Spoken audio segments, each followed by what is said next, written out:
Hello, everyone. Welcome to Asala's Classroom Talks, where we mentor future lawyers, we foster critical thinking, and simplify the law. Tonight, it's such a privilege and honor to host Professor Collins Odote, the chair to the Council for Legal Education. Prof, you're most welcome. And over to you for a few introductory remarks before we can proceed. Thank you very much, Dr. Sala. Good evening, everybody. It's an extreme pleasure to be here to have a conversation on what you need to have for you to practice as a lawyer. It's also very nice because this is my third year as the chair of the Council of Legal Education. I joined in 2023 October. I keep telling all council members and every other stakeholder I just have a few months before I call it quits because my term ends on the 5th of October 2026, as my Muslim friends would say, inshallah. So happy to engage. Thank you very much, Dr. Salah. Over to you. Thank you very much, Prof. And we really look forward to, learning the nuggets of wisdom from you and just understanding the qualifications to practice law in Kenya. So to the audience, please feel welcome. And if you have any question or comment, feel free to type in the comment section so that once we are done with this conversation, we can read out your comment and question for Professor to help us just have an understanding of where we have issues or concerns. So, Prof, as I said earlier, I think we feel honored to host you tonight.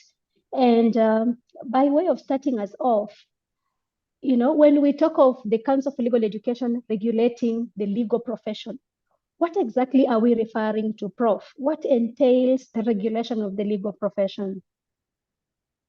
Thank you very much, Evelyn.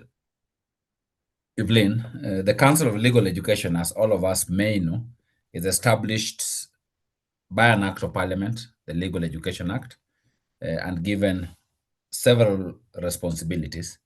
At the heart of it is the responsibility of regulating. Secondly, the responsibility of supervising. And thirdly, is the responsibility of licensing. When we say that they regulate the legal profession, we mean that the council is the one that determines your entry into that profession. So you cannot be a legal practitioner unless you pass through the council. You've been able to do the exams that the council has set. But secondly, the council also is the one that licenses what are called legal education providers. I am sure I saw that a few weeks ago you hosted Dr. Naomi Njuguna from the University of Nairobi, telling people about the qualifications to study law.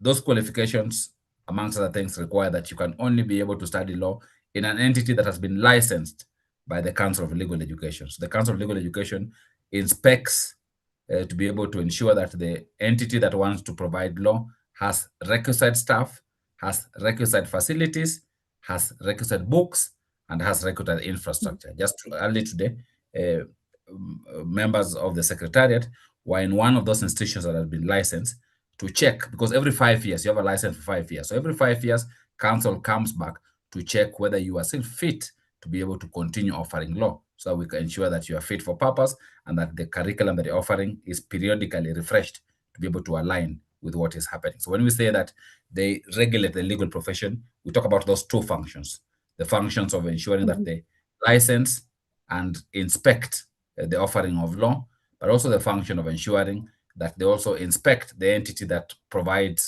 the advocacy training program, currently the Kenya School of Law. And thirdly, they offer exams that students then undertake. So when you qualify for those exams, you then are able to we send your name, we gazette your name, and then send your name to the Chief Justice, so that you can then be admitted as an advocate and therefore be able to practice law in this country. Okay, thank you very much for laying this foundational information and just helping us to know, the genesis of your regulatory powers. Now let's look at the minimum academic and professional qualifications, since you oversee the ATP, the Advocates Training Program. What are the minimum academic and professional qualifications that one requires in order to practice law in Kenya? For you to practice law, there are two stages, actually three, that are important. The first stage is that you must qualify to be admitted in a university and thereafter undertake university training for the required number of years. For you to qualify to be admitted as a university, the law requires that number one, you must have obtained a C plus at Form 4 or its equivalent. Number two, which is critical, you must have obtained a B in either English or Kiswahili. And that is because of the premium that is placed on communication in law as a communicating discipline. So even if you got B minus or an A minus, but you did not get B in either English or Kiswahili, you will not be, qualified to practice law. Under one of the laws, and one of the things we're trying to do is to harmonize. Currently, under one of the laws, you may be admitted to a university, even if you did not get a B in English or a B in Kiswahili. You may be admitted under the optional criteria that you have a bachelor's degree in the first instance. So that will qualify you to go and do law at a university. It will not qualify you to practice law, because for you to then practice law, after you graduate with an LLB degree, you'll be a lawyer. Then for you to qualify to practice law, you then must be admitted to do the advocacy training program. For you to do the advocacy training program, you must have gotten a B in English or a B in Kiswahili. That's what the requirements of the Kenya School of Law Act provides. Once you do so, you will then go to the Kenya School of Law and undertake 12 months of learning. Unlike the university, the courses that you learn are supposed to be practical, experiential. And if I could just take people through what those courses are, the 9 courses that you must do is civil litigation, criminal litigation, probate and administration, legal writing and drafting, trial advocacy, professional ethics, legal practice management, conveyancing, and commercial transactions. And you need to pass all those 9. You will then hear all lawyers when results come out, like we release them in December, you'll see people on either Twitter, Facebook, or LinkedIn saying, I got 9 P's. And then you ask yourself, what are those 9 P's? It means that you passed all the 9 units. After passing the 9 units, the last thing you must then do, Dr. Sala, is you must then be attached to either a law firm or an organization that practices law. In the old sense, attachment was only in law firms. Recognizing in the modern sense that not everybody goes to a law firm, we have expanded the place where you can do pupillage. You can do pupillage in a county government. You can do pupillage in an NGO. You can do pupillage in a law firm. And that is for 6 months, where you are attached. Then we get a report. Once you pass all those, then you will be qualified now to be admitted. And therefore, you can then be able to say, I am now entitled to practice law after being admitted by the Chief Justice of the Republic of Kenya. Okay, thank you very much, Prof. And now you brought in the issue of language, and you've clearly clarified the applicability of the language requirement at the university level and at Kenya School of Law. And Prof, I would like to hear from you, does this persistence on the language requirement meet the standards of fairness, and access to the right to education, given that we are locking out persons for eternity, because they did not attain a certain degree to study law? We hear you. And just last year, the Attorney General convened a task force, and that task force was looking at that. One of them was legal reforms, and also one of the questions they're dealing with is if you didn't get the English or Kiswahili requirements at the first instance, are you condemned forever? Especially in a country where we have adopted the prior learning and we've adopted the issue around progression, that there are people who start at a very low level and move. Currently, council is in the process of doing several things. One is we're doing new regulations for accreditation. And in those regulations, we are grappling with the question about at what level can you start, number one. Number two, is there opportunity of if I didn't get the language required, I can be able to make this change. But people must remember that is not an imposition by the Council of Legal Education. It's actually an imposition by our parliament. Parliament changed the law several years ago to bring in the requirements for English. In fact, they insisted it must be B. So it's only a few years ago that Kiswahili was added. We hope we can be able to go back to Parliament and let them recognize that, unlike in the traditional past, we should not be able to condemn people completely. But even as we do so, Dr. Sala, I think the debate that people have asked is, should there not be some minimum? Should the person who got an E in English and Kiswahili still be able to practice law? Some people say, no, let it be a minimum of a C. So that's a debate that's out there. So I hope that when we open it, I will also be able to hear from members of your class as to what they think. But I think the principle of not locking out people completely is one that council has had, and one that council is also thinking is one that this country needs to reconsider. Thank you. Oh, thank you very much. I'm glad to hear that we are undergoing some reforms in this area, and therefore, given time, this is something that is going to be resolved. And now, Prof, let's talk about the bar exams. Yeah, we have seen of late, the below par performance has been a matter of public debate everywhere in the media. I don't know what you think about this. How would you assess this? Yeah, and what do you think are the factors that really contribute towards this persistently failure rate? I think several things. One, the council has been in place since, I think, 2014, so over 10 years. If I look at the average performance, the average performance over the years has fluctuated, but within very limited perspectives. So what we see as huge failure rates is not a recent occurrence. It's something that's been there for a very long period of time in terms of how the averages are. So the averages seem to be comparing with the past. That's number one. But number two, when you are a regulator or when you are an examiner, when people fail, you are not excited about it.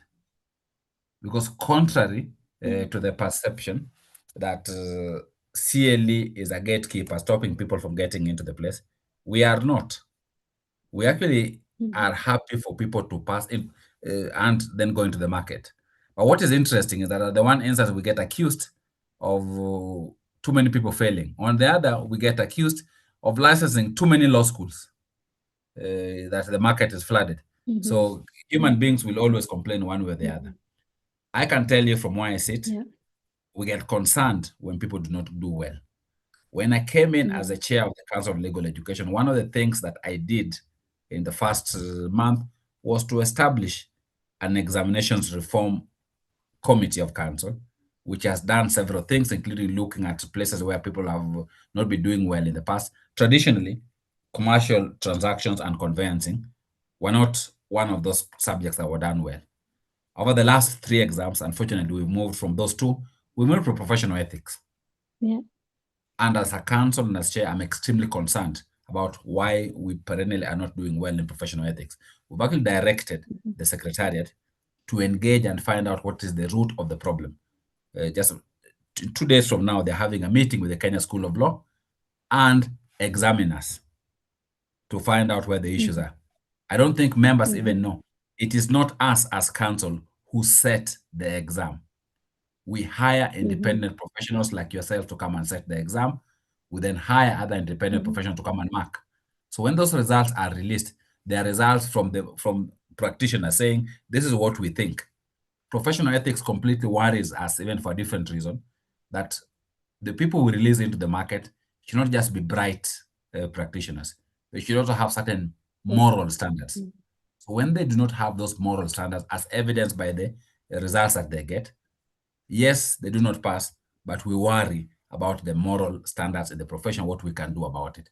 So yes, there have been failures. As a council, it concerns us. I can tell you, for example, the last 2 years, we even had meetings between council and people who have marked in the past to try and tell students about what we look for in examinations, so our students can be much more prepared. And we hope that the performance will improve with time. Yeah. Well, thank you very much, Prof. And, just thinking it wider, would you relate some of the challenges that the students are facing in terms of preparing for the rigors of this examination to perhaps, prior challenges they face at their undergraduate level? Could there be a correlation between these two? We had a conference on the future of legal education a few months ago, in December to be precise. Mm-hmm. And during that conference, some very interesting conversations came up. I remember my former teacher, Professor Pielo Lumumba, for example, saying, during our time, law was a full-time course taught practically. Yeah. And he was saying, but now there are Mm-hmm. very many students who learn part-time and learn online. So some of the things that happen at undergraduate, at universities, definitely have implications on what happens there. I think as a profession, we need to recognize that we need to enhance our learning culture. Young people must recognize that law is Mm-hmm. not a course where you can rely on notes and PowerPoint presentations. You must get to learn to read case law. You must get to go to the library. You must read Winfred and Jolowi's on torts. You must read Traytel on contract. So we must get to reading the basic things and read consistently and read widely. I think that's the first thing. The second is because of the increased poverty levels in the country, you have students who, even when they are learning, you're also grappling with basic things about where will our next meal come from. Those in universities will know, young people will say that nimechoka kuinama. And you and I will wonder, what does this kuinama means? But it means here are the people who are Mm-hmm. struggling to even get a meal. When I'm struggling Yeah. to get a meal, I will not get the fixation, I will not get the confidence, the satisfaction to be able to just focus on reading. But thirdly, a lot of young people are suffering from mental illness issues. You will see a lot of cases of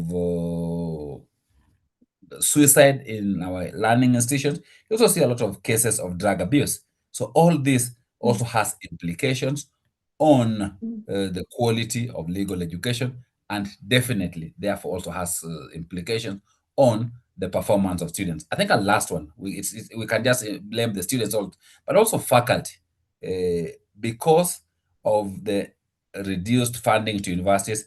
There are a lot of faculty members who are also juggling too many balls in the air. He's teaching in the morning. He is in court at 10 Yeah. o'clock. He is in a consultancy in the evening. Therefore, the amount of time they are focusing on giving to the students also Mm-hmm. limits what the students learn. Mm-hmm. So, therefore, when they come to the Kenya School of Law, and therefore the Council of Legal Education by exams, and they're being taught practical courses, some people have not even seen some of the things they're being asked. I have never drafted a plaint.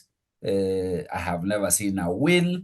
I have never seen a certificate of title, and now being asked about them. So all these have implications on people's performance. So as we worry about performance, we must look at the contextual issues too and try and find solutions for Mm-hmm. them. Mm-hmm. Thank you, Prof, for just painting the problem. It's actually much broader than one would imagine. And you also mentioned the fact that the Council for Legal Education hires independent exam setters and as well as the markers. And this could, perhaps be one of the challenges that the students face when you're being taught by a different person. The one setting is a completely different person, and the one marking, Um, do you think that this compromises the quality assurance of this kind of exam?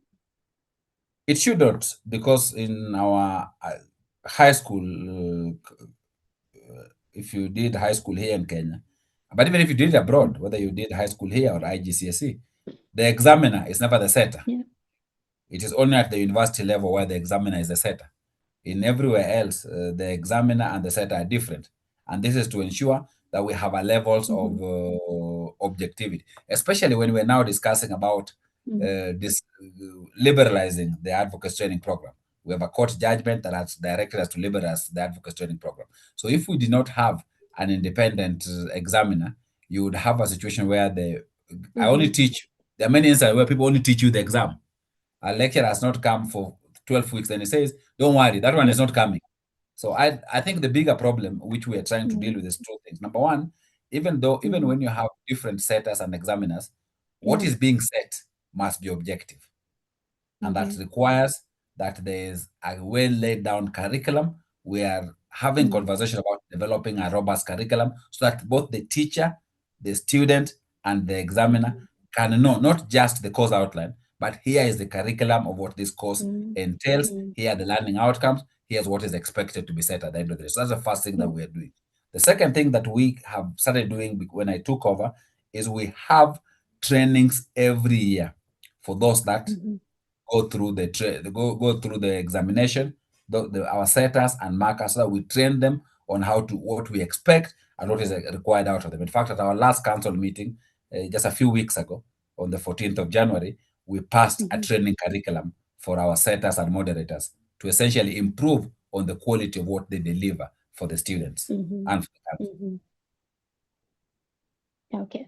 Thank you very much, Prof, again for that clarification. I was about to ask you, in as much as you're comparing this with the independent setting system of the local National Examination Council, this is a scenario where we have a clear syllabus. Yeah, we all know that if we are doing KCSE, for example, this is the syllabus. And this is the syllabus that the markers will set. But I'm also glad to hear that these are the kind of reforms that are going on within the council, whereby we are going to have a clear curriculum so that our students can know what to expect, by both the teachers, the setters, and their markers of the exam. Now let's look at the admission to the bar, for example, and perhaps let's focus on the outcry that we have seen of foreigners. Yeah.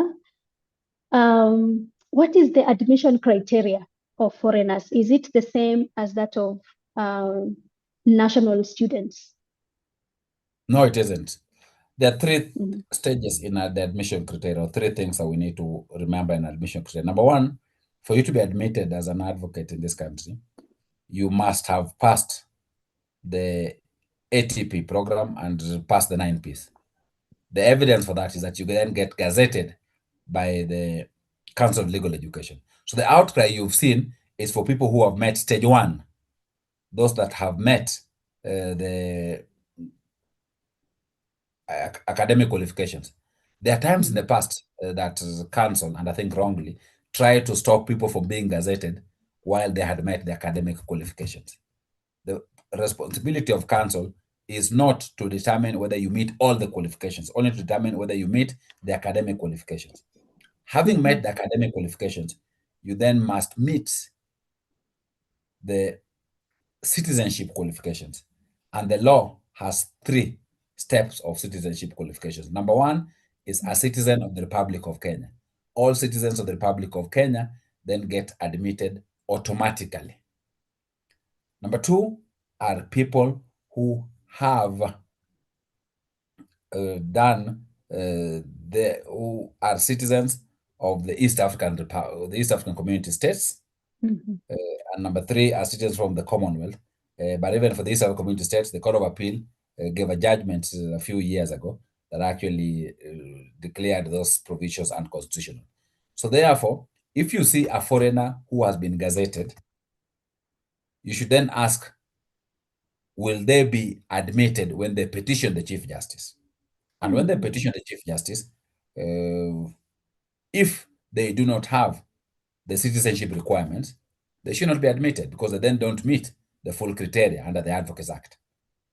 In fact, I can tell you when the cases that are in the public domain came before us as council, we gazetted them, but then in addition, we have written to three entities. We have written to the Law Society of Kenya, whose also has a responsibility of the profession. We've written to the Chief Justice's office through the Chief Registrar of the Judiciary, and also written to the Attorney General, so that when the matters come, then the issues about the qualifications, the Law Society was to tell them, look, this issue about citizenship is one that you must take as your primary duty. So that anytime that people are about to be admitted, please then send the petition response to the Chief Justice, so that the Chief Justice then is able to deal with that response. Number two, we told the Chief Justice that when the people come before you, the Gazette note is just one of the things. please also look at the citizenship requirements. I can already tell you that even on different, forget the one you've seen, there are others that have gone, and the chief registered officers come back to us on engagement on the issue about citizenship. So therefore, as members see them, they should just recognize there's just one step of academic qualification, because Evelyn, our duty is to gazette those who are past ATP. Tell me, even if you are from country Y, Venezuela, and you've done the ATP, but you are not a Kenyan citizen and you passed, should we refuse to gazette you for passing? The answer is we should gazette you for passing. But gazetting is not equivalent to admission to the role of advocates. Wow. So this implies that non-citizens who are not East African citizens can never practice law in Kenya. And who are not from the Commonwealth. But the question that And we've not asked from the Commonwealth. cannot practice, at least in the current legislative framework, unless we have anything about reciprocity with their country. Okay. Thank you, Prof. Now let's talk about the ATP program, and now just trying to compare both Kenyan citizen students who study locally and Kenyan students who study abroad. Yeah, and they are both seeking admission to Kenya School of Law. What is the advantage that Kenyan students who studied locally enjoy over those who study abroad, or what are the risks, or things to watch about for those who may have studied abroad? What is this we need to put in mind? I think a very, very good question, Dr. Sala, because I have had many parents who have come to me whose kids have gone abroad, studied law, they then come back. And when you come back, your qualifications need to be equated. And there are two steps that you need to worry about. Number one is the university where you went to study must be a university that is recognized in Kenya.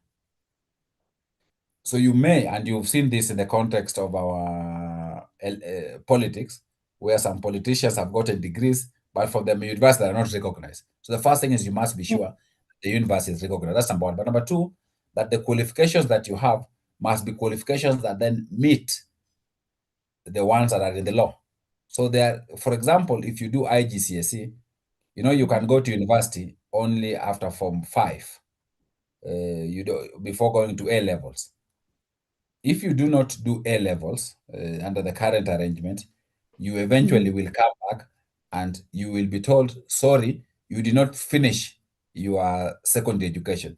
So you will not be admitted. So therefore, the degree alone will not be sufficient for you. So as a parent, as you think about your child going abroad, please ensure they do not only reach at Form 5 and then do a foundation course. In fact, we are having a current conversation with the Kenya Association of International Schools as to whether there's any solutions for those who have done foundation courses and have not done A levels. Until that conversation is complete in the current arrangement, if you only have a foundation course, you will not be admitted to practice law. So that's something to keep in mind as you go abroad. Thirdly, please ensure that you still have the equivalent of a B in English.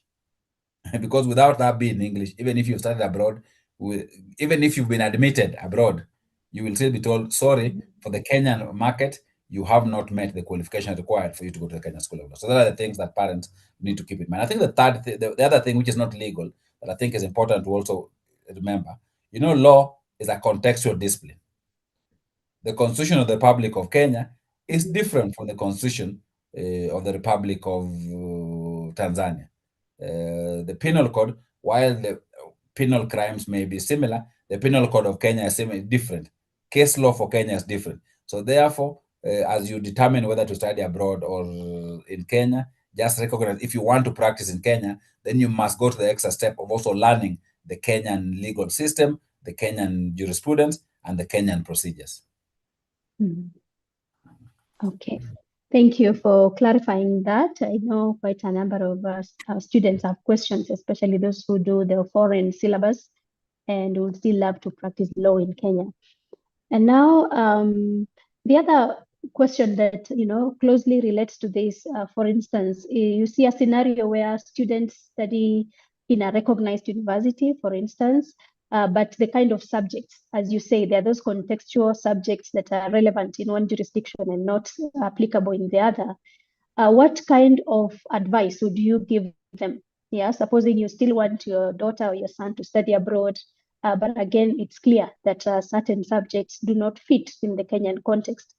What do they need to do so that they can now smoothly transition into the Kenya School of Law? I think two things. Number one, please look at the law because there are 16 core units that you must do. So as you are thinking about where to go, as look at the curriculum for that country and ask yourself, do they match the 16 core units that our law provides? That's number one. Number two, if they don't, in the current arrangement, if you come, then you must then be able to do bridging courses.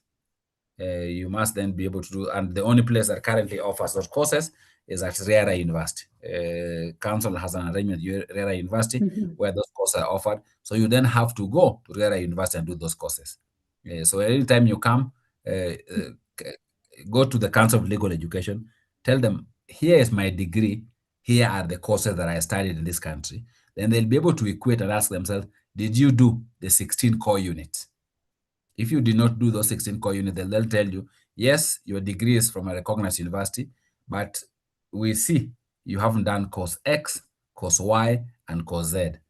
Once they tell you so, please go to RIARA so that you can then be admitted to RIARA and you can then be able to have those courses done. And after you've done them, you can then be able to then be admitted to the advocacy training program. So that's something that people who study abroad must also keep in mind. Okay. Thanks, Prof. And now let's look at the legal training institution, since the council also has a mandate to oversee their activities. How does the council ensure consistency and fairness, especially at the accreditation of these local schools? We do so by several things. Number one, there's accreditation regulations.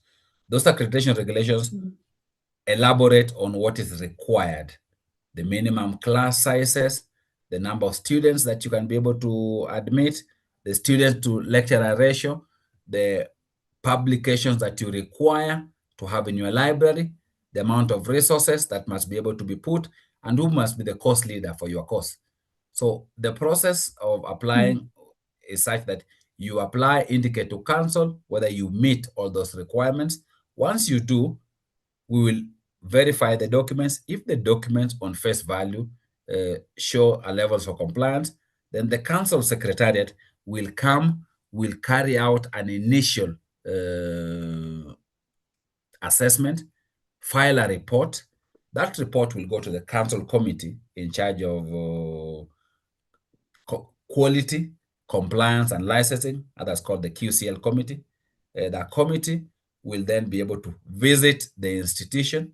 Once they have visited the institution, they will score on the range of parameters, and there's a minimum scoring percentage that you must get. If you don't get that minimum percentage, you cannot then even be recommended.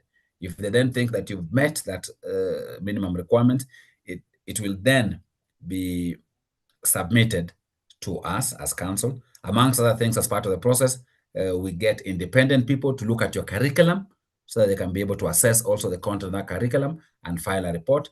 If the council is satisfied, you then get a license. That license is for 5 years. During those 5 years, every year, you submit an annual report. And that annual report shows us the progress that you are going to meet the requirements that are there. In addition, when we are licensing you, you will then have conditions of the license. So some people will be told, you've been licensed, but we give you 6 months for you to be able to improve your teaching faculty from X to Y. So you then get, every year we get an assessment report, but also council has the responsibility of carrying out periodic audits, either on its own or on the assessment of somebody else. Currently, one of the legal education providers has just undergone an audit based on what some whistleblower sent to us, that we don't think these guys are meeting this quality. Can you please check it out? And we've checked it out, and we've taken certain decisions around it. The license is also only valid for 5 years. So after every 5 years, you must then apply afresh. So through those three processes, council is able to regularly look at quality and look at how that quality is sustained. But in addition, we also have regular meetings with deans of faculties so that we can be able to discuss emerging issues and things that happen. And increasingly, we think about other mechanisms of ensuring quality is maintained. Okay. Thank you very much, for just educating us on what happens internally. Sometimes you get so critical of an institution without understanding the depth of what they deal with on a daily basis. Now, Prof, let's look forward to the Council's regulation of institutions and the learners as well. And I know you've touched on some of the challenges that the Council faces in terms of the curriculum development and the task force that has been appointed to deal with some of these other challenges that you have not mentioned that the Council faces while regulating the legal profession. I think we face several challenges while regulating the legal profession. In addition to the ones I've spoken about, let me tell you about one of the ones that we grapple with. Every time people complain to me that there are too many law schools, we do not need to license many more. And sometimes I tell them, I hear you, but what's the legal basis of your complaint? Because currently, the Universities Act actually requires that there be a university in every county, not by own making, the making of the laws of parliament. If you have a university in every county, theoretically, that university should offer any course or should offer all courses. So therefore, every university in this country should be entitled to apply to the Council of Legal Education for them to be able to offer law degrees. Our only responsibility as a council is to ask ourselves, do they meet the requirements of the law? Not, are there too many law schools? So one of the things that we need to then, yet the complaint about the numbers of law schools is also a legitimate complaint. So therefore, we need to have an honest conversation as a country and ask ourselves, number one, how many universities do we need? Number two, how many law schools do we require? So that's, I think, a first challenge. The second challenge that I think we have as a country is the challenge about the quality of legal education, the quality of legal professionals. Yeah. I think because of the challenges that we've raised, you will hear increasing people saying the lawyer of the past used to be more diligent, used to be more honest, used to be more rigorous. I think it's a challenge that as council and as all of us in the legal education sector, we cannot bury our heads in the sand. Because when you have a situation, Evelyn, when the non-lawyer practices and sometimes does a better job than the lawyer, when somebody can masquerade and get away with it for 6 months, what does that mean about you and I? It means that maybe we're not doing such a good job so that even a masquerader cannot be easily picked out by a member of the public. So for me, that's something that worries me. The third thing that worries me is the reduced funding to legal education, but also to legal education regulation. As a council, I went and found very limited funding. That funding has gone down tremendously. So in the one instance, you have the challenge of being asked, raise more resources. On the other, you can only raise resources by charging students more. But people are already reeling under huge financial burdens. You cannot just wake up. I remember 1.5 years ago, the secretariat came to council with a proposal for increase of fees because they're saying, Chair, we can't be able to meet. And I had to say, sorry, we will not increase fee under my watch. I had the luxury of saying I'm only here for 1.5 years, but the council is here in perpetuity. So you must balance between not increasing fees and also having increased resources. So the resource burden is a huge challenge that we are grappling with as council and that we also need to deal with because it affects legal profession. Yeah. And especially for our needy students, who even want to have their papers remarked and they cannot even afford the fee. So I think this is quite something that we need to look at and see how we can cushion them as well from the harsh conditions of our economies. And now, Prof, I would like to hear from you. How does the council envision the future of legal education?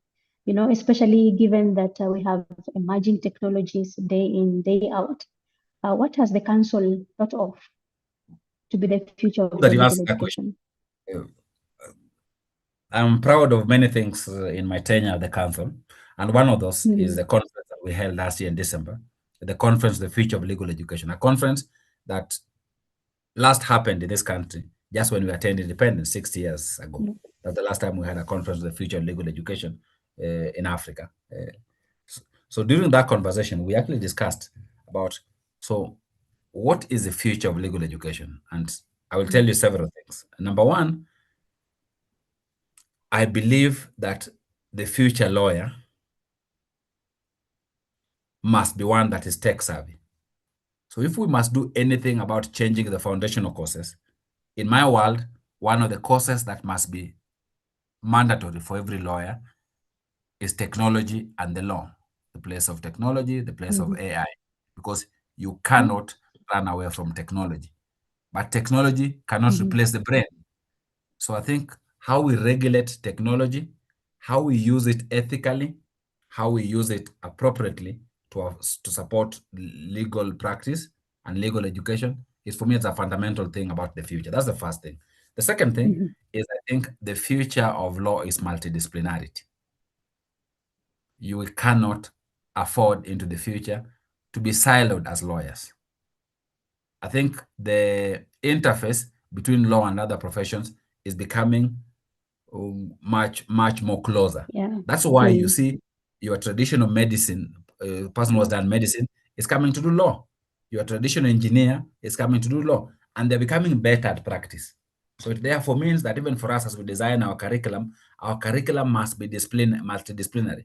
So we must be teaching some basic technical aspects. So that when you are practicing construction law, you know a little bit about construction. You're not just Yeah. doing procedure. So I think the issue about multidisciplinarity for me is critical into the future.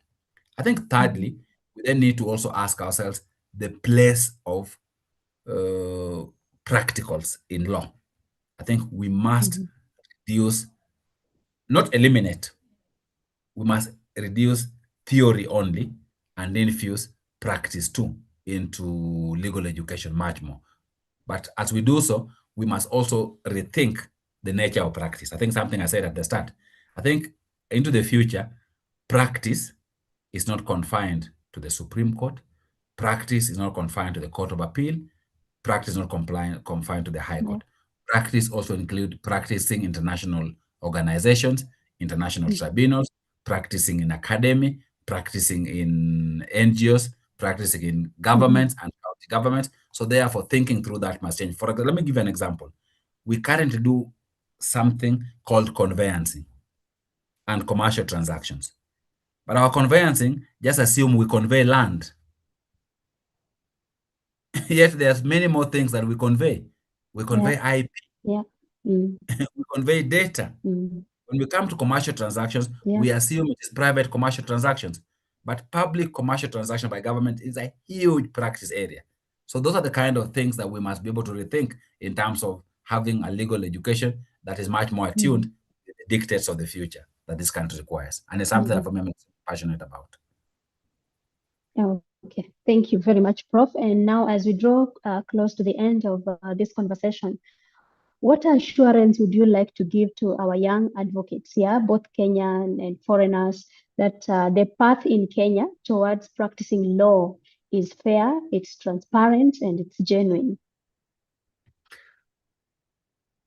I can look at all of them straight in the face and tell them I am committed to continuously improving the access to the legal profession. I have no interest, or the council that I chair has no interest in being a gatekeeper. We have an Mhm. interest in ensuring that there is standards, in ensuring that there's fairness, even in terms of Yeah. regulating legal education providers. I kept telling Mhm. colleagues that we are not here to punish legal education providers. We are here to work together with them. Because when we say that there's a problem in terms of quality of legal education, that quality is not for Mhm. one university, it is for the one country. Yeah. When we say Yeah. that there are people who are non-lawyers practicing better than us lawyers, it's an indictment on all of us.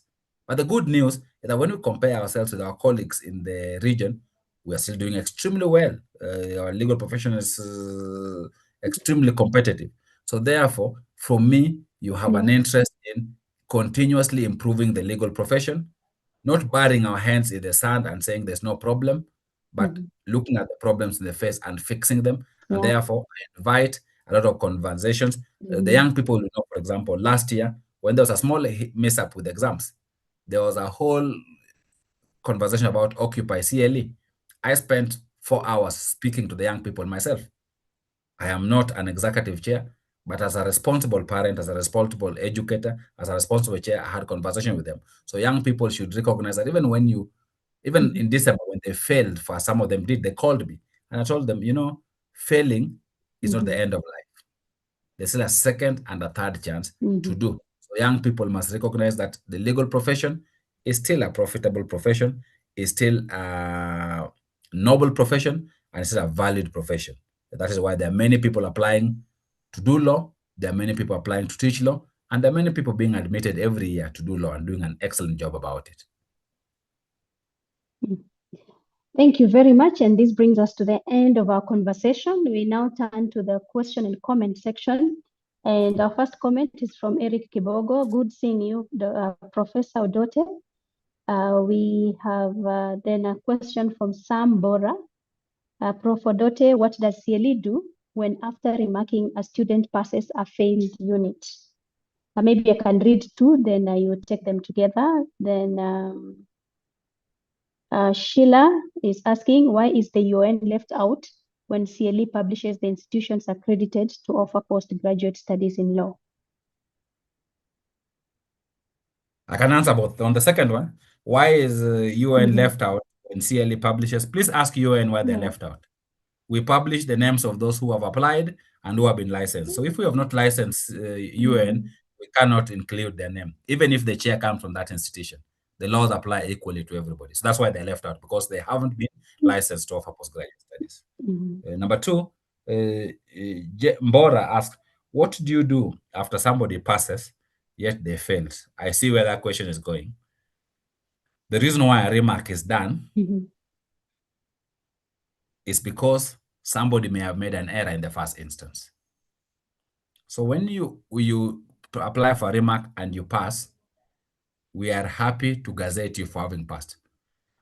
But secondly, anytime that there's a huge variance Mhm. between what was there before and what is there subsequently, we learn lessons from them. We also ask ourselves, is it, if this marker made a mistake, why did they make a mistake? Is that a marker we should not have again in the future or something like that? But number three, it's good you ask that question, because a lot of people then say, when you apply for a mark, the marks never change.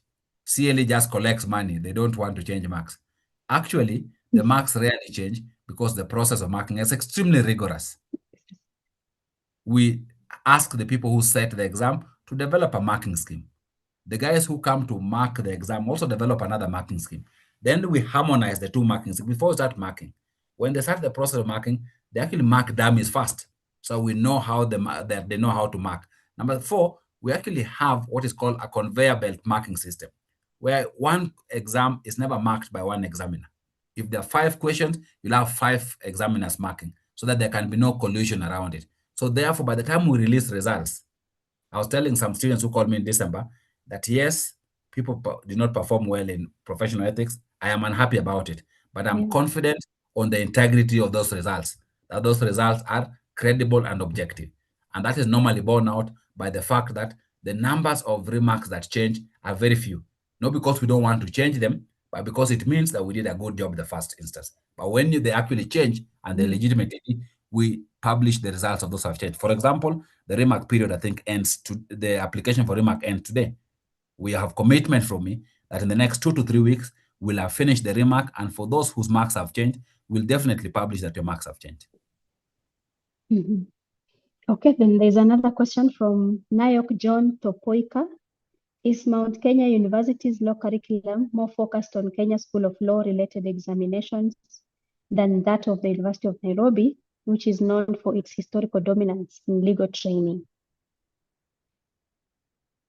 Then again, Sam comes in. Professor Odote, what's the status of demonopolizing ATP training in compliance with the Court of Appeal decision? All right. Let me start with the first one. Is MKU law curriculum more focused on KSL than the other? Yeah. I don't think so. Number one is the 16 core units are standard. And number two, the variance in terms of the content of the curriculums is not too big in terms of what the universities do. And if you see, both the students from Kenya school, from Mount Kenya University, and the students from Nairobi pass when they go to ATP. Mm. Both the students from those places go. So yes, universities will also say, "Oh, we are better than this." I leave that to the universities to Mm. market. But from where I sit as a regulator, both of them meet the requirements that we require in terms of accreditation, and their students do well when they go to the Kenya School of Law. In terms of Mhm. complying with the court judgments, I actually told you that as council, we've actually finalized drafting the regulations to enable us to liberalize KSL. But in the dispensation of the Constitution of Kenya 2010, uh, regulatory development must comply with the requirements for public participation. We started public participation in October last year.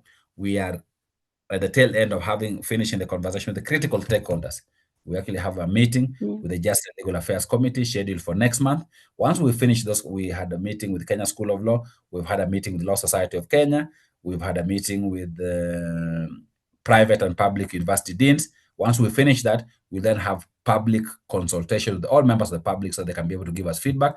And after that, we'll then submit the document to Parliament for gazettement. My commitment is that we hope that by the end of this financial year, we should be able to have the regulations in place so that we can then be saying, when are we starting the process of liberalizing and licensing other ATP providers? Okay. Thank you very much. Sam comes back again. No. This is Anthony Odhiambo. What's the fate of ongoing students when a university's license to offer law is either cancelled or not renewed?